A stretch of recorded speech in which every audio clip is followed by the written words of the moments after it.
ఓ ఇంటిలో చోరీకి వెళ్లిన దొంగ ఎగ్జాస్ట్ ఫ్యాన్ కన్నంలో ఇరుక్కుపోయి పోలీసులకు దొరికిపోయాడు.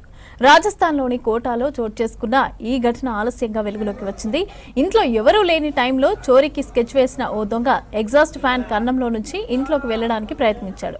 అయితే కన్నంలో సగం దూరిన తర్వాత మధ్యలో ఇరుక్కుపోయాడు. లోపల నుంచి బయటకు రావడానికి ప్రయత్నించినప్పటికీ సాధ్యం కాకపోవడంతో అందులోనే వేలాడుతూ ఉన్నాడు.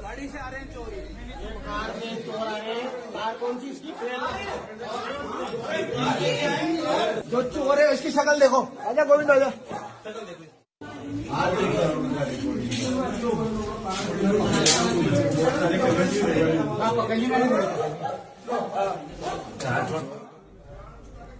రాత్రి 1 గంట సమయంలో ఇంటికి వచ్చిన యజమాని వంటగదిలోని ఎగ్జాస్ట్ ఫ్యాన్ కన్నంలో దొంగ వేలాడుతూ కనిపించాడు.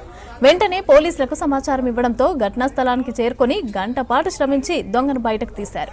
అతన్ని అదుపులోకి తీసుకుని దర్యాప్తు చేస్తున్నామన్నారు.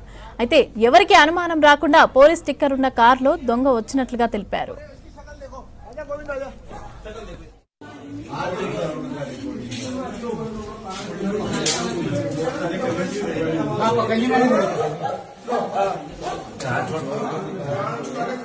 Yeah.